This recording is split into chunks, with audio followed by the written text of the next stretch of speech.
For the first time in their history, the Newcastle Knights have made the Winfield Cup semi-finals with a hard-fought 22-11 win over the Canberra Raiders. Canberra played nearly the entire match one short, but scored first.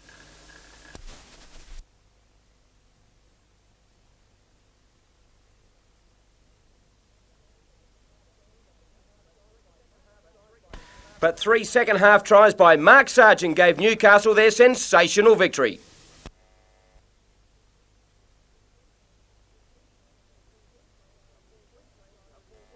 A full replay including all the tries right after the news.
"63-year-old Scotsman Gibson Carlisle was reported missing by his worried wife and son at Charlestown Police Station this morning. Mr Carlisle was suffering from cancer but was in fair health when he left home without explanation last night. Police say the incident is entirely out of character. No property at all is missing from the house. Any indication why he left? No, other than he's a bit depressed and he's suffering from cancer.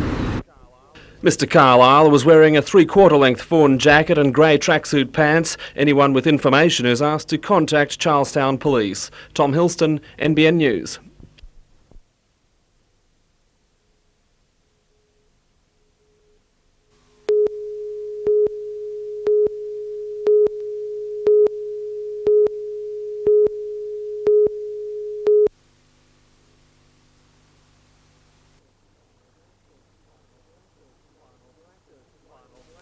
Final practice for Michael Guest and navigator David Green before they take their reworked Toyota Sprinter to Perth. The team has a season of prominent placings in the under 1600cc class, the latest success in the fifth round of the NBN Australian Rally Championship at Coffs Harbour last month, where they were runners-up in their class. With most of the same contestants assembling at Perth, Michael Guest says he's confident of improving on that result. We've now stripped the car. We've spent 3 weeks on it till midnight working on it, and it should go the distance, and as long as I can go the distance we should have a good result. Conditions in Perth are a far cry from the hard-packed, faster tracks of the east. The 700-kilometre course is notorious, European drivers comparing the loose surface to driving on ice, and it can be just as dangerous. But Michael and David say it could also give them the edge. It's something different for us. The car likes slippery conditions and I enjoy those sorts of conditions, so we hope to do well in it, yeah. The boys leave for Perth on Thursday. The rally gets underway on September 19. Tom Hilston, NBN News.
Knights supporters may be jumping with joy over Newcastle's history-making victory on the weekend, but the team's management has plenty more reasons to celebrate. Playing semi-finals football can pay well. I believe Canberra got up to $900,000 in extra payments for winning 2 grand finals. The Knights are $2 million in debt, and while talk of a grand final is down the track, a couple of wins in the coming weeks could be a great boost. But the football club isn't the only group to benefit from semi-final football. The Newcastle community itself has received a huge shot in the arm. And to see that the league has achieved so much in so little time, so short of a time, it's certainly given our city a profile that we're certainly very proud of from the business sector, and I'm sure every Novocastrian will be behind the Knights as they go in the League One on Sunday. If the Knights win, Newcastle wins as far as we're concerned. People are happier, people are out to enjoy themselves, and I think that just flows off into all the entertainment areas around town because people are out to have a good time. And local Ticketek outlets have had their busiest 2 days on record, selling individual tickets for Sunday's game at the Sydney Football Stadium.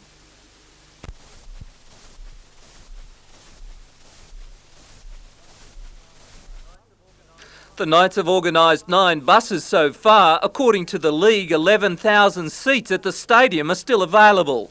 Meanwhile, the teams have been announced for all 3 grades. First grade has no surprises. Harrigan and Rodwell selected despite injury clouds. Peter Ryan, NBN News.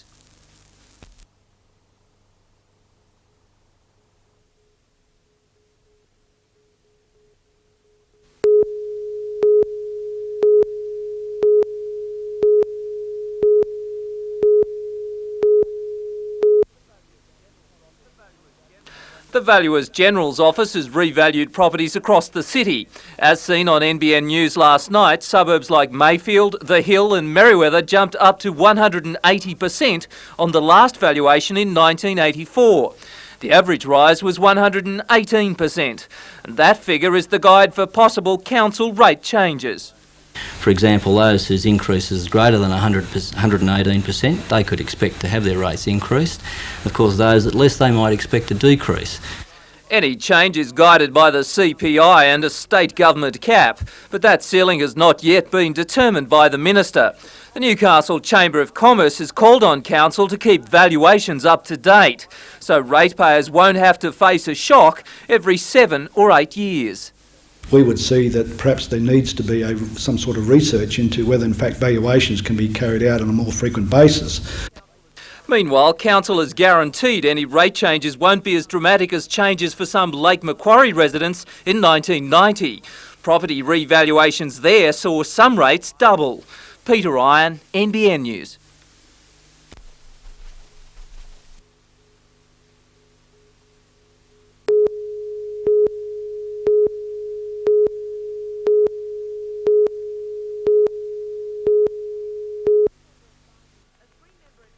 A 3-member advisory committee headed by Professor Michael Burt is visiting the UNE campuses of Lismore, Armidale, Coffs Harbour and Orange.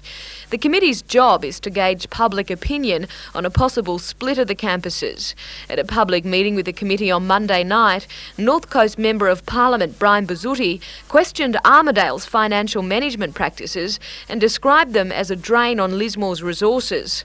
Today, Vice-Chancellor of UNE Armidale, Professor Robert Smith, said from Orange that he was extremely disappointed in Mr Bazzutti's remarks. I think the references to any university at Armidale bleeding the network dry is, I just find that unacceptable, and it's totally dissociate the university administration as represented by myself and the Board of Governors from that sentiment. Professor Smith says the inter-campus bickering should not be brought out at this time. I find references to this inter-campus squabbling very, very discouraging, very inappropriate at this time. It adds further confusion in the minds of our many constituencies about what's going on at UNE, and we don't need it. It's hoped Education Minister Virginia Chadwick will make a decision on the future of UNE by the end of the year.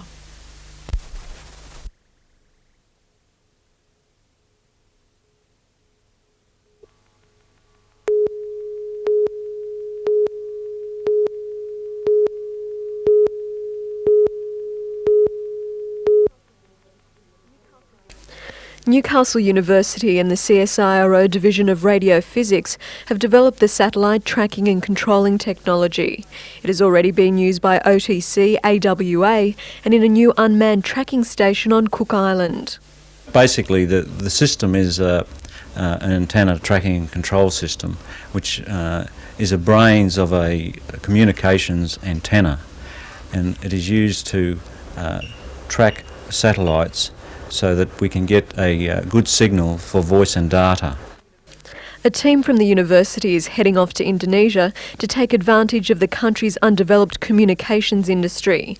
During their 11-day trip, they'll meet with communications industry leaders and government officials. Extensive market research into the project has found it could bring millions of export dollars into the local economy. The team believes their efforts will also cement our place in the field of space technology. But certainly the technology here at the university is quite excellent. It's recognised worldwide. I think some of the projects that we've done over the last few years have been used not just here but also offshore. The team leaves for Indonesia on Saturday. Selena Buresti, NBN News.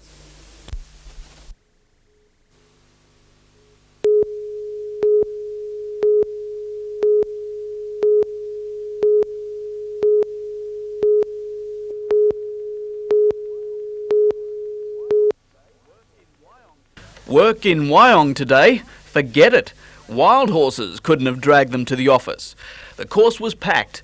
Prospective punters equipped with the essential tools. And recession? What recession?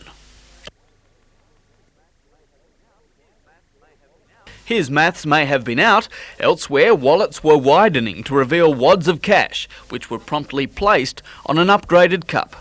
It was always around a $75,000-$50,000 race, which are many, but when to get a listed status, it means you're lifted, you're then in the premier type of race in New South Wales, so it's a great thing for us here at Wyong.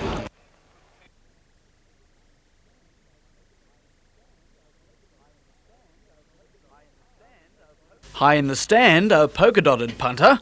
Pretty soon the paths were polka-dotted as well as the heavens opened up. But by cup time, it was fine, as was double malt's run home.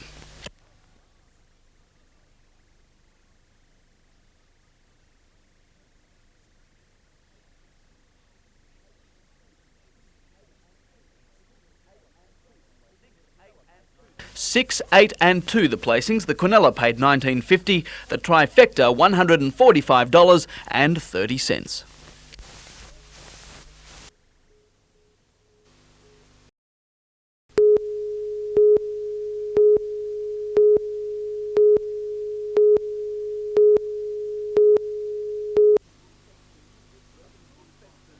A school festooned with red and blue vines, red and blue uniforms standing in lines. The kids are night's nutters, of that there is no doubt, wreaking havoc on the fibro boys. There's a magpie, knock him out. No fairy bread here, mate. Red and blue multigrain all round, specially baked for Belmont North. Wish my stomach was as sound. Here's a twist. The principal, red jumper and blue tie, has divided loyalties. He used to be a magpie. Being an ex-Western Suburbs player, yes, it is very hard. The head tells me one thing and the heart tells me another. But he says don't worry, things have changed. Towards the Knights he is now bent, because his daughter Helen's going to be Mrs. Mark Sargent. I know I'm no poet laureate, so I'm sorry it came to this. Anthony Griffiths, NBN News.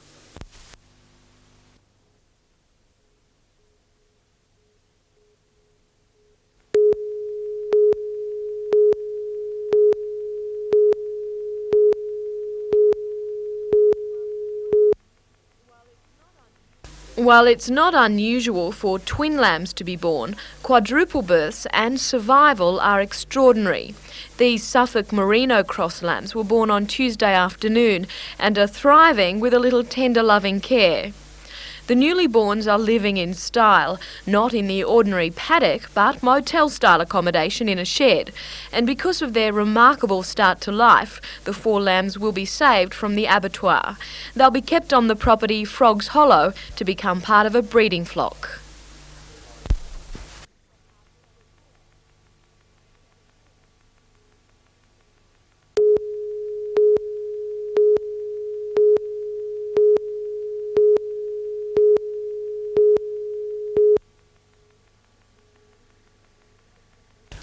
take a step into the Maitland City Art Gallery and learn about the town and people of days gone by.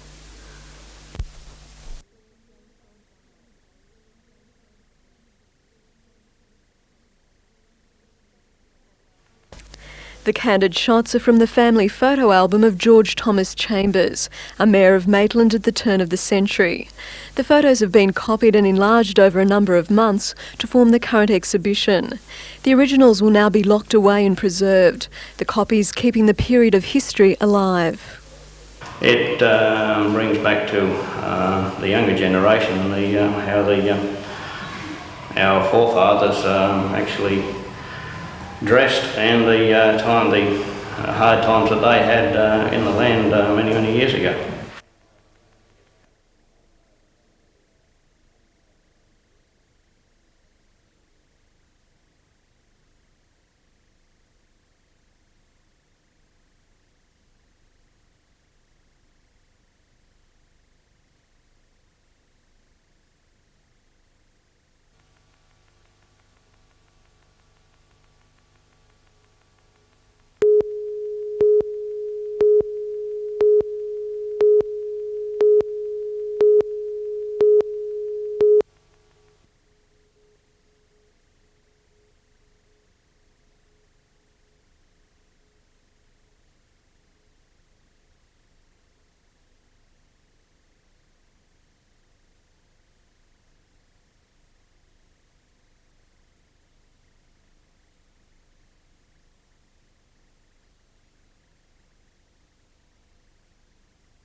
It was a science project with a difference, but it had 160 students at Bulladila School enthralled for most of the morning.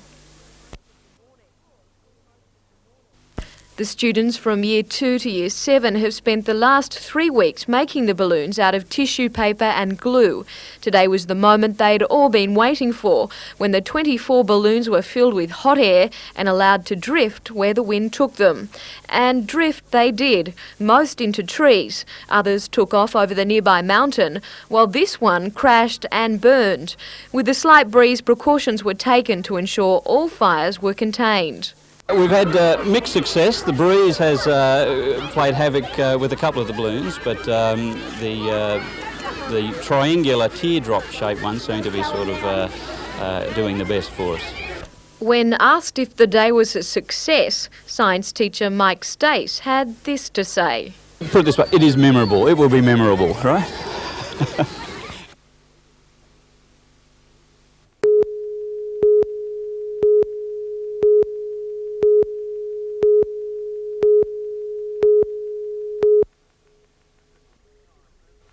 Singleton Shire President Neil McNamara officially turned the first sod on construction of the $5.9 million project off Bridgeman Road north of Singleton, but behind the scenes, excavation contractors were already at work preparing the site. The filtration plant is the final stage in a $15 million water supply project delivering clean water from Glennies Creek Dam to Singleton. The plant will remove manganese, which leaches into the supply at the dam. It's harmless but blackens the water and taints clean washing. It does affect the appearance of the water when in the household, and that's our concern, and we're delighted today that this treatment plant has been commenced. Construction of the 30 megalitre plant should be completed by the end of next year. Tom Hilston, NBN News.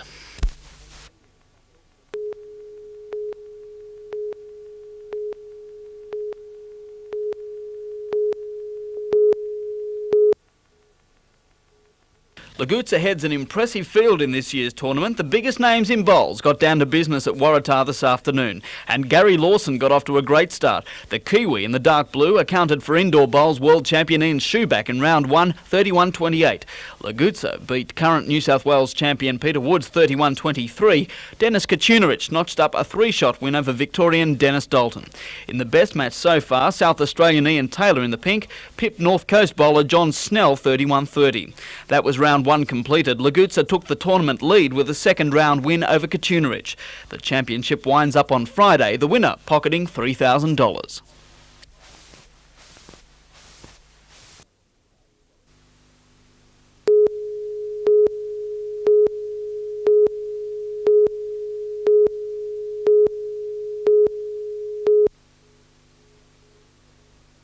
The idea is simple, if a little expensive. Marry the reliability and power of aviation gas turbine engines, like those in helicopters, to a hull suitable for high-speed offshore running.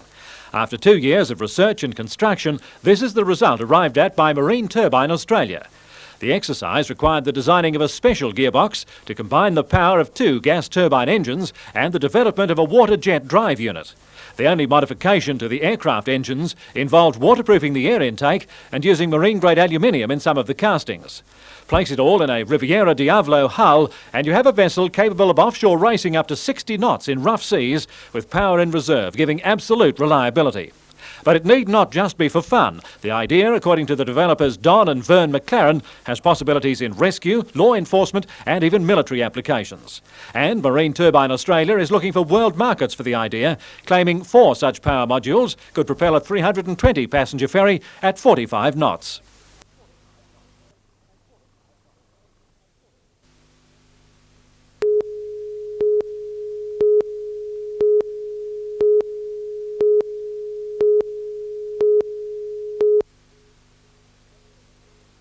With 74% of the state still drought declared, the Department of Water Resources in Moree says water restrictions are likely to be imposed on residents who depend on rivers for their supplies. Although the Guadi River is at its lowest level in more than 20 years, the department says it should have sufficient water for the summer months. However, consumers are being asked to conserve. People will have to be very careful with their use of water this year, both in the towns and onto the farms, and yes, if we could get some significant downfalls and some flushes in the river, that'd be of great help. But we're not suggesting restrictions at this stage, we're suggesting that they be careful with the use of water. But for the cotton farmers, it's a different story. Irrigators along the Namoy and Barwon rivers have had their allocations severely cut, while there's no surplus water in the Guida for farmers. It's the first time in virtually living memory that allocations have been so low in all 3 valleys simultaneously. Cotton farmers have reduced their plantings and they say this could be a financial disaster. Share farmer Ken McCooley says he stands to lose more than $2 million. His dam is empty and his farm storage only a quarter full. Many other farmers in the area face similar situations and are reluctant to plant more crops in case things don't improve. Every time you put a seed in the ground, you've got to treat it, and that's costing money, and you can't throw money after bad. You've got to cut back somewhere.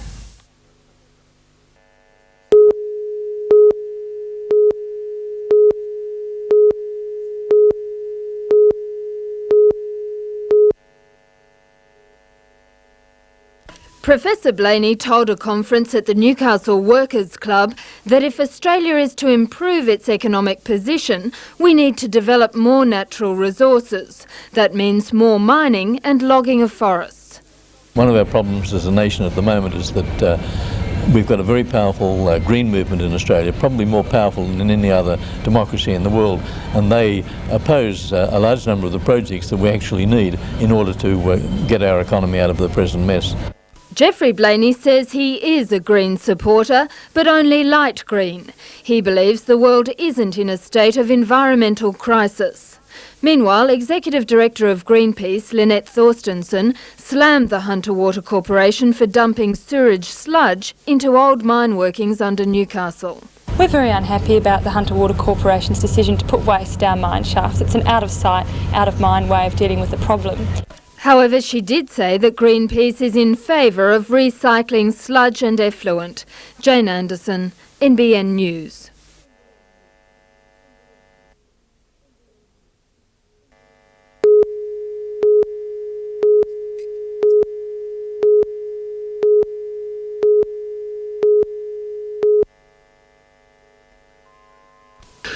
The Mazda station wagon collided with a four-wheel drive at a T intersection on the Wangi Road near Arcadia Vale on the western side of Lake Macquarie. One person, thought to be a young woman in the station wagon, was killed in the impact. The body was trapped in the wreck for some hours. An elderly woman, thought to have been in the four-wheel drive, was seriously injured. She was airlifted along with another patient to John Hunter Hospital by the Westpac rescue helicopter.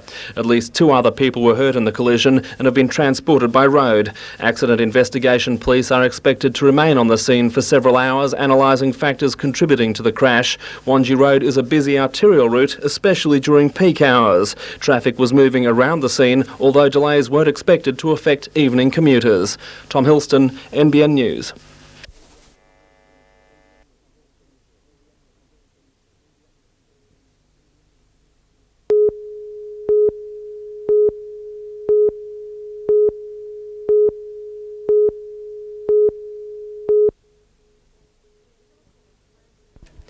Telecom had planned to cut back 58 jobs from its Kempsey workforce as part of its restructuring plans. But following long-awaited talks with Council, it was revealed 32 jobs will go in 1992-93. Of these, 17 positions are in customer service, 4 from human resources and 11 from the skilled workforce. Telecom has been, by their own admission, an incredibly inefficient organisation now for decades. You've got deregulation, you've got the first competitor, Optus, coming in, and this has forced them into this situation. Mr Neil says he's pleased he has finally been given some information from Telecom, but is still not completely satisfied. We cannot get any information on what's going to happen next year or the year after. And again, I was hoping that we might get figures not just for Kempsey, but for Dorrigo, for Bellingen, for every area where they're going to have depots closing. He says he will continue to press Telecom for more information.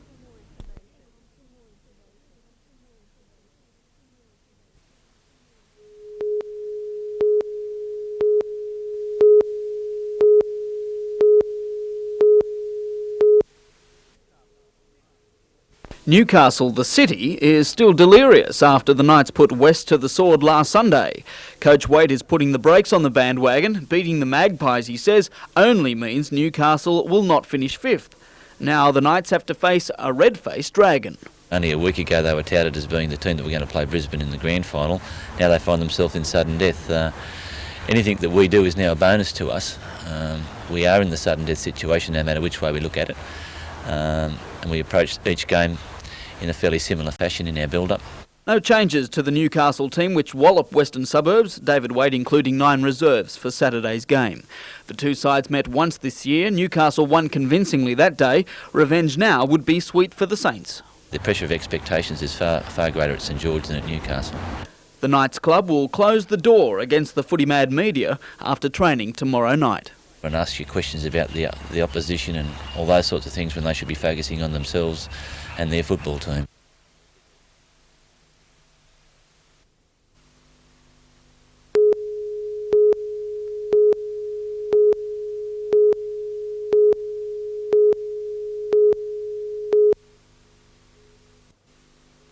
Speaking from Wendy Machin's office in Port Macquarie, Mr Phillips said the charter would be a government guarantee of patient care. This Charter of Rights will enshrine the government's commitment to guaranteed right of access to all persons requiring care at the hospital. The document is to be displayed on a wall of the new hospital, stating that any person requiring medical care will be admitted and treated on the basis of their clinical need. This is the first time such a document has been developed for the people of Port Macquarie. I think the people of Port Macquarie need to be assured and reassured that what we're on about is providing a high standard of quality care, free public patient care in Port Macquarie. The contract was compiled in consultation with the hospital staff. Many employees are participating in training workshops to provide the best service and patient care when the hospital is open. It's expected the Charter of Rights will be made official next week.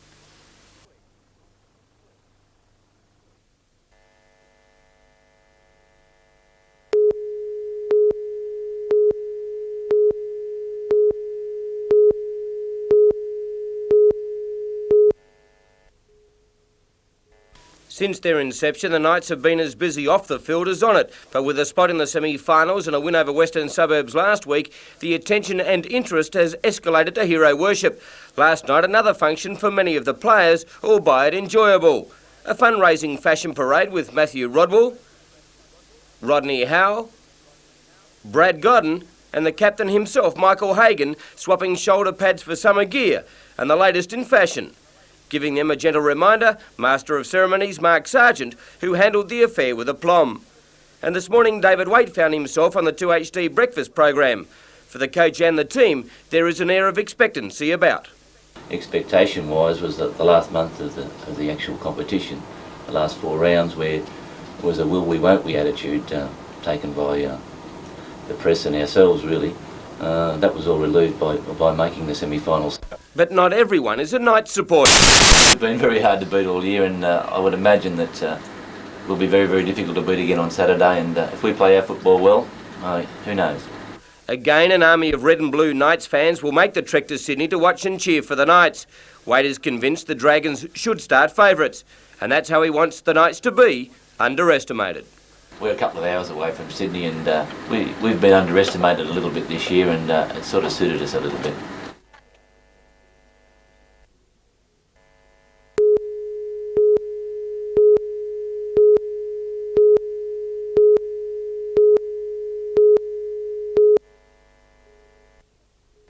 For Henry Pearce, a dog catcher for Newcastle City Council, a philosophy of helping others appears to have backfired.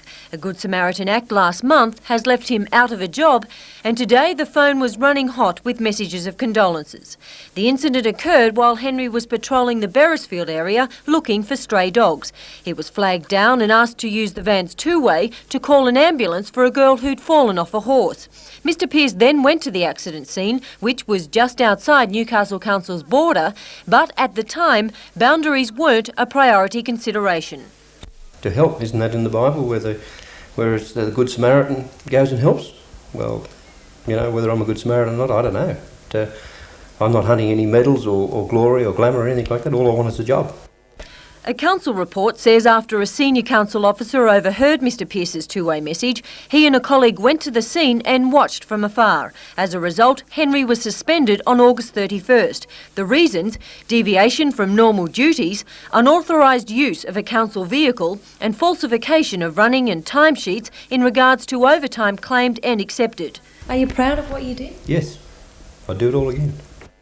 But does he have a leg to stand on? Well, I don't know. I think that'll be determined by the Commission on the day. Mr Kelleher also warns industrial action may occur. So what does Newcastle City Council think?